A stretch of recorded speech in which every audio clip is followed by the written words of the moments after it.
మొన్న వన్‌ప్లస్, నిన్న రియల్‌మీ, ఈరోజు డోర్. ఏంటి mobile companies pairs, TV company పేరు మిక్స్ చేసి చెప్తాను అనుకుంటున్నాను. ఇవన్నీ జెండా ఎత్తేసిన టీవీ కంపెనీస్ అనమాట. అలాగే ఫిలిప్స్, పానాసోనిక్, ఓనిడా, వీడియోకాన్ ఇలా రకరకాల కంపెనీలున్నాయి. కానీ అది ఎక్కడ కన్సిస్టెంట్‌గా పర్ఫార్మ్ చేయట్లేదు. ఒకవేళ ఈ టీవీలు కొంటే మీ పరిస్థితి ఏంటి? అసలు టీవీస్‌లో ఇలా ఎందుకు జరుగుతుంది? సో, ఈ వీడియోలో క్లియర్‌గా మాట్లాడతాను నేను. వీడియో లాస్ట్ వరకు చూడండి. మనం చాలా రోజులైంది టీవీ మీద వీడియో చేసి.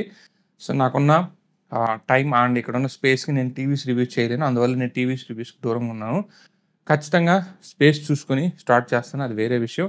ఈరోజు నాకున్న నాలెడ్జ్‌తో ఏం జరుగుతుందని మీకు చెప్తాను. ఒకవేళ ఈ టీవీస్ ఉంటే మీ పరిస్థితి ఏంటో కూడా నేను ఎక్స్‌ప్లెయిన్ చేస్తాను. వీడియో లాస్ట్ వరకు చూడండి. లైక్, షేర్, సబ్స్క్రైబ్ నేను మీకు చెప్పాల్సిన అవసరం లేదు. ఖచ్చితంగా చేస్తారు. అలా కామెంట్ సెక్షన్‌లోకెళ్ళి మీరు ఏ టీవీ వాడుతున్నారు? ఒకవేళ మీకు టీవీకొచ్చిన ప్రాబ్లమ్స్ ఏంటో ఒకసారి మెన్షన్ చేయండి. మరి ఇంకేమాత్రం లేట్ చేయకుండా వీడియోలోకెళ్దాం. వచ్చేయండి. సో, ఇప్పుడు వన్‌ప్లస్ టీవీ గురించి అయితే నేను మాట్లాడుతున్నాను. ఎందుకంటే నా ఫ్యామిలీలో మా బాబాయికి నేను వన్‌ప్లస్ టీవీ తీయించాను. అప్పట్లోనే 68,000 పడేది. 75,000 దగ్గర లాంచ్ చేశారు. ఒక క్యూఎల్ఈడీ టీవీ అనమాట అప్పట్లో. ఇప్పుడు 2020 ఆ టైంలో కొత్తగా ఇల్లు కట్టుకున్నారు కదా అని చెప్పి సో, వన్‌ప్లస్ టీవీ నేను అప్పటికి చెప్పాను. సామ్‌సంగ్, ఎల్జీ తీసుకున్నాను. కానీ మా మా బాబాయ్ కొడుకు సో, ఏం చేసాడంటే, "అన్న వన్‌ప్లస్ మొబైల్స్ చాలా సక్సెస్‌ఫుల్లు. మొబైల్స్ ఉంది కదా! టీవీ, మొబైల్స్ ఒకటే కదా!" అని చెప్పేసి వాడు వినకుండా నాకు అదే కావాలన్నాడు. సో, ఆ టైంకి చాలా మంచి టీవీ. రివ్యూస్ బాగున్నాయి. సామ్‌సంగ్‌లో 1.5 లాక్ అయితే దీంట్లో హాఫ్ కాస్ట్‌కే వస్తుంది. తెలుసు కదా! షామీ, వన్‌ప్లస్‌లు ఇవన్నీ కూడా రియల్‌మీలు హాఫ్ కాస్ట్‌కి టీవీస్ తీసుకొస్తాయి. సామ్‌సంగ్, ఎల్జీతో కంపేర్ చేస్తే తీసుకున్నాడు. టీవీ పరంగా ఎటువంటి ప్రాబ్లమ్ లేదు. చాలా బాగుంది. మోడల్ నెంబర్ నాకు గుర్తులేవు గానీ చాలా బాగుంది. Excellent TV. కాకపోతే మనోడు తీసుకున్న ఒక 6 నెలలకి ఒక పిడుగు లాంటి వార్త పడింది.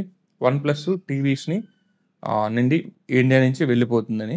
సో, ఆ తర్వాత మొదలైంది టార్చరు. సో, ఆ తర్వాత దానికి సర్వీస్ పరంగా చూస్తే ఒక 1 ఇయర్ పాటేమో ప్రాబ్లమ్ ఏం లేదు. వాళ్ళేదో అడపాదడపా సర్వీస్ ఇచ్చారు. ఇప్పుడైతే వన్‌ప్లస్ అయితే టోటల్‌గా క్లోజ్ అయిపోయింది. అదే టీవీ ఇప్పుడు స్మగుల్స్‌లో 30,000కి 25,000కి కూడా సేల్ చేస్తున్నారు. 20,000కి కూడా ఇచ్చేస్తున్నారట. ఎందుకంటే టీవీ అయితే ఇస్తారు. సర్వీస్ గిర్వీస్ ఏమి ఉండదు. సో, ఇది ఒక పంచాయతీ. అలాగే రియల్‌మీ కూడా తన రియల్‌మీ టెక్ లైఫ్ ఇప్పుడు మళ్ళా కొత్తగా వచ్చింది. అంతకుముందు రియల్‌మీ టీవీస్ తీసుకొచ్చింది. తర్వాత వాళ్ళు కూడా ఎళ్ళిపోయారు. ఇప్పుడు కొత్తగా డోర్ కంపెనీ. సో, అది వచ్చి 6 నెలలు కూడా కాలేదు. వీళ్ళు ఇంకా 2, 3 ఇయర్స్ అయింది మార్కెట్‌లో 6 నెలలు కూడా కాలేదు. వచ్చింది. ఆ ప్లాన్ అనింది, ఈ ప్లాన్ అనింది, ఏదేదో చేసింది. సో, రచ్చరబ్బోలా చేసింది. హైప్ తెచ్చింది. విపరీతమైన మార్కెటింగ్ చేసింది. యూట్యూబర్స్ చేత పబ్లిసిటీ బాగా చేయించింది. సో, కాకపోతే పుషిక్కమని చెప్పేసి తీసేశారు. సో, ఇక్కడ డోర్ టీవీ వచ్చినప్పుడు నేను మాట్లాడాలనుకున్నాను. కాకపోతే ఒక న్యూ ఇన్నోవేషన్‌తో వచ్చారు కదా! ఒక కొత్త ఐడియాతో వచ్చారు కదా! అని చెప్పి డిస్కస్ చేయకూడదనుకున్నాను. సో, డోర్ టీవీలో ఉన్న ప్రాబ్లమ్ ఏంటంటే, వీళ్ళు టీవీని సేల్ చేసుంటే బాగుండేది. వీళ్ళు టీవీతో పాటు సబ్స్క్రిప్షన్ బేస్డ్ టీవీ అనమాట ఇది. ఈ సబ్స్క్రిప్షన్ బేస్డ్ టీవీస్ గాని, సబ్స్క్రిప్షన్ బేస్డ్ మొబైల్స్ గాని, సబ్స్క్రిప్షన్ బేస్డ్ ఏదొచ్చినా సరే ఇండియాలో సక్సెస్ అయితే కాదు. ఇది ఔట్ ఆఫ్ కంట్రీస్‌లో, వెస్టర్న్ కంట్రీస్‌లో వీటిలో సక్సెస్‌ఫుల్‌గా రన్ అవుతుంది. బట్ ఇండియాలో సక్సెస్ కాదు. ఎందుకంటే ఇక్కడ 1 ఇయర్, 2 ఇయర్స్ పాటు వాళ్ళిచ్చిన పర్టిక్యులర్ దానికి స్టిక్ అయ్యేదానికైతే అయ్యే పనైతే కాదనమాట. ఇంకోటేంటంటే ఈ డోర్ టీవీలో ఒక చిన్న మైనస్ ఏంటంటే సబ్స్క్రిప్షన్ తీసుకోకుండా టీవీ పనిచేయదనమాట. సో, ఇది కొంచెం ఇబ్బందికరంగా అనిపించిందనమాట. సో, ఈ ఒక పాయింట్ దగ్గర చాలామంది దీంట్లో వెనక్కి తగ్గడానికైతే కారణం. ఇది కూడా క్లోజ్ చేశారు. వాళ్ళు ఇంక మా వల్ల కాదని చెప్పి సేల్ ఆఫ్ చేశారు. కొన్నోళ్ళేంటంటే మీ బాధలు మీరు పడాల్సిందే. ఎందుకంటే మైక్రోమాక్స్ అనే కంపెనీ మామూలుగానే మొబైల్స్‌కే వాళ్ళ సర్వీస్ సకంగా ఇచ్చి సావలేదు. వాళ్ళు మంచి ప్రాఫిట్స్‌లో ఉన్నప్పుడే కంపెనీని ఆఫ్ చేశారనమాట లాస్ రాకుండా. ఈ మైక్రోమాక్స్ అనే కంపెనీలో ఉన్న దరిద్రం ఏందంటే, వీడు ప్రాఫిట్స్‌లో ఉన్నప్పుడే ప్రొడక్ట్ ఆఫ్ చేసేస్తాడు. లాస్‌లోకి ఎళ్ళకముందే ప్రాఫిట్‌లో ఉన్నప్పుడు ప్రొడక్ట్ ఆఫ్ చేసేసి చేతులు దులుపుకుంటాడు. సో, మైక్రోమాక్స్ మొబైల్స్ కూడా అదే చేసింది. మంచి ప్రాఫిట్స్‌లో ఉన్నప్పుడే ఇంక వీళ్ళ సీన్ అయిపోయిందనుకోని చెప్పి మొబైల్ స్టాప్ చేశారు. ఇది ఒక ఇంటర్వ్యూలో ఆ సీఈఓ చెప్పిన మాటలనమాట. కాబట్టి ఎప్పుడైనా సరే మైక్రోమాక్స్ నుంచి ఒక ఐటెమ్ తీసుకునేటప్పుడు ఒకటికి 100 సార్లు ఆలోచించండి. సో, ఈ డోర్ కంపెనీ గాని, ఈ మైక్రోమాక్స్ టీవీస్ ఇవన్నీ కూడా వాళ్ళ సబ్ బ్రాండ్ నుంచి వచ్చినవే. కాబట్టి మైక్రోమాక్స్‌లో ఇంకో ప్రాబ్లమ్ ఏంటంటే వాళ్ళు ఏది మ్యానుఫ్యాక్చరింగ్, మేకింగ్ అయితే ఉందో చైనా నుంచి తెప్పించి స్టిక్కర్ ఏసి అమ్మేస్తారు. ఇది మొబైల్స్‌లో జరిగింది. చీకో అనే బ్రాండ్‌తో టై అప్ చేసి ఆ మొబైల్స్ అన్నీ ఇండియాలో తెచ్చి అమ్మింది. సో, ఇప్పుడు టీవీస్ కూడా అంతే. సో, కాబట్టి కొంచెం జాగ్రత్తగా ఉండండి మైక్రోమాక్స్. ఇక రియల్‌మీ, వన్‌ప్లస్‌లో ఏంటంటే సో, వాళ్ళు కూడా చైనా నుంచే తీసుకొచ్చారు. కాకపోతే ఏంటంటే వాళ్ళ బ్రాండ్ కొంచెం వాల్యూ ఉంది కాబట్టి వాళ్ళైతే మంచి క్వాలిటీ కంటెంట్ ఐటెమ్సే తీసుకొచ్చారు. కాకపోతే నిలబడలేక వెళ్ళిపోయారనమాట. సో, ఇప్పుడు నెక్స్ట్ పాయింట్ వచ్చి వియూ గురించి మాట్లాడాలి. సో, వియూ అయితే మాత్రం ఖచ్చితంగా వియూ చేసే మార్కెటింగ్ స్టంట్ అయితే మాత్రం మెచ్చుకోక తప్పదు. వీళ్ళు చేసే మార్కెటింగ్ స్టంటు టీవీస్ మీద రూ. 10 ఖర్చు పెడితే మార్కెటింగ్ మీద రూ. 100 ఖర్చు పెడతారు. సో, అంతలా మార్కెటింగ్ చేసే ఈ వియూ కంపెనీ వాళ్ళు టీవీస్‌లో క్వాలిటీ పెంచుకోకుండా ఓన్లీ మార్కెటింగ్ మీద డిపెండ్ అయి బతుకుతుంది. కావాలంటే చూడండి ఏ టీవీ లాంచ్ చేసినా సరే హైప్ ఉండదు కానీ ఒక వియూ టీవీ లాంచ్ చేస్తే అంత హైప్ ఉంటుంది. ఇండియాలో ఉన్న యూట్యూబర్స్ అంతా వెళ్ళిపోతారు. అలాగే త్రూ అవుట్ మీడియా ఛానల్స్ అన్నీ కూడా సపోర్ట్ చేస్తాయి.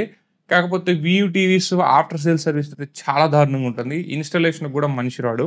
ఇది నేను చెప్పాల్సిన అవసరం లేదు. ఎంతోమంది కామెంట్ సెక్షన్‌లో వీడియోస్ పోస్ట్ చేస్తున్నారు చూడండి. సో, వీళ్ళు మార్కెటింగ్ మీద ఇంత డబ్బులు ఖర్చు పెట్టే బదులు వెళ్ళేసి ఒక మంచి సర్వీస్ సెంటర్‌ని ప్రాపర్‌గా తయారు చేసి జనాలకి సర్వీస్ ఇస్తే బాగుంటుంది.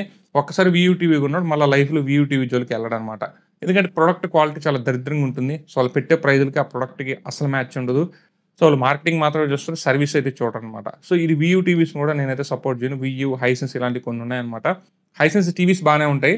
సర్వీస్ సోగా ఉంటుంది. వియూ అంటే హైసెన్స్ కొన్ని ఏరియాస్‌లో సర్వీస్ బావుంటది. కొన్ని ఏరియాస్‌లో బాగోలేదు. వివో అయితే మాత్రం టోటల్‌గా సర్వీస్ అయితే చాలా ఇబ్బందికరంగా ఉంటుంది. సో, ఇది రియల్ టైమ్‌లో చాలామందైతే ఫేస్ చేశారనమాట. సో, ఇప్పుడు నేనేం చెప్పాలనుకున్నా అండి, ఇప్పుడు ఇన్ని సినారియోస్‌లో ఇన్నిన్ని కంపెనీస్ ఉన్నాయి. సో, ఇంకా ఎగ్జాంపుల్ చెప్తున్నా. నేను వాడుతున్న థామ్సంగ్ కంపెనీ ఉంది. నా టీవీ నేను ఎప్పుడు కూడా క్లియర్ కట్‌గా మీకు చూపించలేదు. 7 ఇయర్స్ నుంచి వాడుతున్న ప్రాబ్లమ్ అయితే లేదు.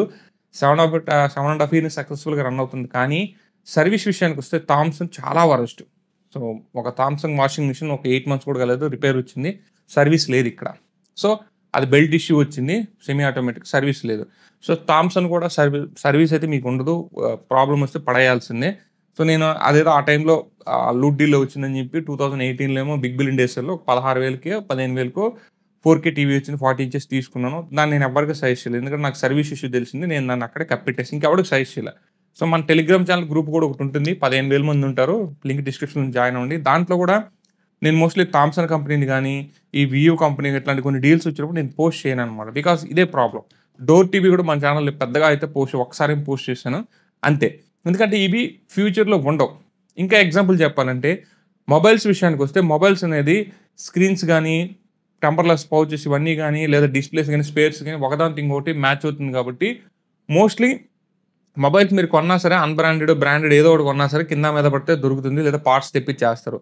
అదే టీవీస్ విషయానికొస్తే టీవీ స్క్రీన్స్‌లో బిగ్గెస్ట్ మిత్ ఏందంటే టీవీ స్క్రీన్స్ ఒక్కొక్క కంపెనీ ఒక్కొక్కలాగా ఉంటుంది. అండ్ ఒక్కొక్క కంపెనీ డైమెన్షన్స్ ఒక్కొక్కలాగా ఉంటాయి. బెజల్స్ తక్కువ, ఎక్కువ ఉంటాయి. మెయిన్ స్క్రీన్ దగ్గరకొస్తే స్క్రీన్ కంపెనీ ఏందంటే చాలా టీవీస్ అలాగే మూల పడేస్తారు.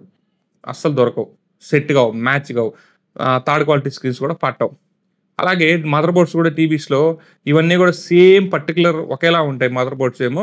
కాకపోతే అవైలబిలిటీ చాలా తక్కువ. ఇప్పుడు థామ్సన్ ఉంది. థామ్సన్‌లో నేను ఏదైనా ఐటెమ్ పోతే దాన్ని ఇంకేం చేయలేను. సో, వియూలో కూడా సేమ్ పరిస్థితి అనమాట. మనకు బయట అవైలబిలిటీ ఉండవు.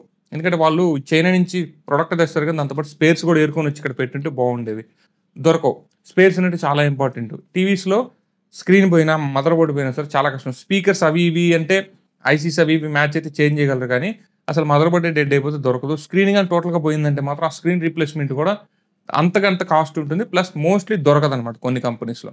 సామ్‌సంగ్, ఎల్‌జీకి, సోనీకి వీటిలకైతే వాళ్ళు ఖచ్చితంగా సర్వీస్ ఉంటుంది. వాళ్ళు పాతకుపోయినారు కాబట్టి వాళ్ళ దగ్గర మనకు అన్నీ దొరుకుతాయి. కాస్ట్ అటు ఇటు అయినా దొరుకుతాయి. మళ్ళా మీరు రీప్లేస్ చేసుకోవచ్చు. నేను చెప్పిన వియూలు, హైసెన్స్‌లు అవి ఇవి ఇక్కడ టీసీఎల్, థామ్సన్‌లు అవి ఇవి అంటే మీకు దొరకవు. ఒక పెద్ద యూట్యూబరే చెప్పున్నాడు. ఆయన టీసీఎల్ 75 ఇంచెస్ టీవీ పోతే సో, అప్పుడు 60,000కి కొన్న టీవీ ఆ తర్వాత స్క్రీన్ అడిగితే 50,000 చెప్పగానే ఆయన దాన్ని అలాగే మూలబడేశారు. ఇప్పటికి కూడా దాన్ని రిపేర్ చేయించలేదు. ఇది ఈ టీసీఎల్ కూడా ఖచ్చితంగా మనం టీసీఎల్‌ని కూడా సర్వీస్ పరంగా అయితే చాలా దారుణంగా ఉంటుంది. స్పేర్స్ కూడా అలాగే ఏడుస్తాయి. సో, నేను చెప్పొచ్చేది ఏందంటే ఇక టీవీస్‌ని 3 కేటగిరీలుగా తీసుకోండి. A grade, B grade, C grade. So, A గ్రేడ్‌లోకి వచ్చేసరికి మీకు సోనీ, సామ్‌సంగ్, ఎల్‌జీ ఈ 3 బ్రాండ్స్‌ని ఏ గ్రేడ్‌లో ఏసుకోండి. ఈ 3 బ్రాండ్స్‌లో ఏ ఇష్యూ సోనీ కూడా కొంచెం లేట్ అవుతుంది. కానీ సోనీ పార్ట్స్ అయితే వస్తాయి. సోనీ, సామ్‌సంగ్ అయితే నెక్స్ట్ లెవెల్ సర్వీస్ ఉంటుంది. ఎల్‌జీ నెక్స్ట్ లెవెల్ ఉంటుంది. వితిన్ సెకండ్ డేలోనే సర్వీస్ అయిపోతుంది. నేను వాషింగ్ మెషిన్ వాడుతున్నాను. మా ఫ్రెండ్‌కి టీవీ కొనిచ్చాను. ఇష్యూ రాగానే నెక్స్ట్ డే వచ్చి రిజాల్వ్ చేసి వెళ్ళిపోయారు. ఎల్‌జీ గాని, సామ్‌సంగ్ గాని ఇలా ఉంటుందన్నమాట లెక్క. ఎల్‌జీ ఏసీస్ గాని ఎల్‌జీలో ఏది కొన్నా సరే మీరు బెస్ట్ సర్వీస్ తీసుకుంటారు. సామ్‌సంగ్‌లో కూడా అంతే. సోనీలో ఉంది సర్వీసు.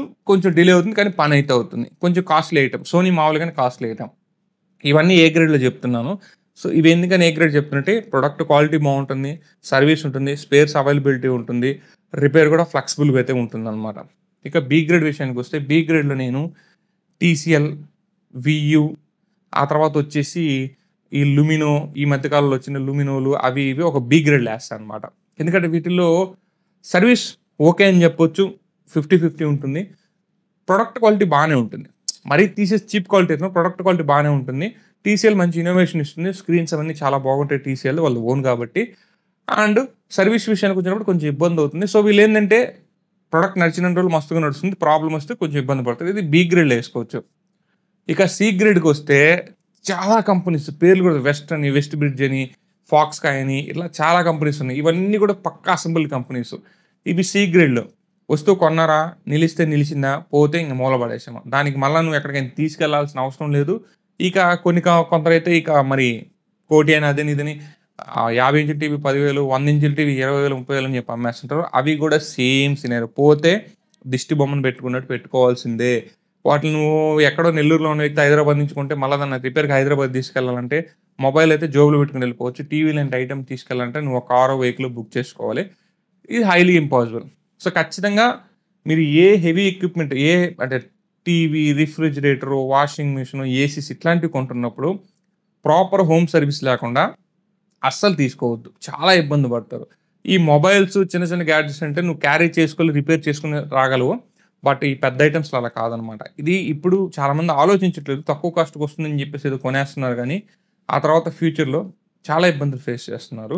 సో, నేను కూడా చెప్తాను. నేను కూడా ఆ టైంలో నా దగ్గర బడ్జెట్ లేక థామ్సన్ టీవీ కొన్నాను. సో, ఇప్పుడు నడుస్తుంది. కానీ అది ఎప్పుడు ఎగిరిపోద్దో తెలీదు. సో, ఇప్పుడు ఆల్రెడీ దాంట్లో ఇచ్చిన ఆండ్రాయిడ్ సరిగ్గా పనిచేయట్లేదు. సో, ఓన్లీ పెన్ డ్రైవ్‌తో పిల్లలు మూవీస్ అవి ఇవి చూసుకుంటున్నారు. Kids videos. ఎప్పుడు హ్యాండ్ ఇస్తుందో తెలీదు. అర్థమైందా? సో, ఈ వీడియో నేను చేయడానికి రీజన్ ఏంటంటే, ఒకవేళ మీరు ఇట్లాంటివి కొనేటప్పుడు 1, 2 సార్లు ఆలోచించుకొని ఫస్ట్ సర్వీస్ చెక్ చేసుకొని కొనుక్కోండి. తర్వాత కంపెనీ బ్యాక్‌గ్రౌండ్ ఏంటి, టీవీ క్వాలిటీ ఎలా ఉంది, ఇవి చూసి కొనుక్కోండి. సో, ఫస్ట్ సర్వీస్‌కి మంచి ఫస్ట్ ప్రిఫరెన్స్ ఇవ్వండి. తర్వాత వాటి యొక్క స్పేర్స్ అవైలబిలిటీ ఇవి ఒకసారి చెక్ చేసుకొని, మూడొచ్చేసి దాని స్పెక్స్ చూసుకోండి. ఇది చెప్తున్నాననమాట. ఇన్ కేస్ ఈ వీడియో మీకు ఇన్ఫర్మేటివ్‌గా అనిపిస్తే లైక్, షేర్, సబ్స్క్రైబ్‌తో పాటు మన ఛానెల్ సబ్స్క్రైబ్ చేసుకొని సపోర్ట్ అయితే ఉంది. This is your signing off. జై హింద్ గైస్.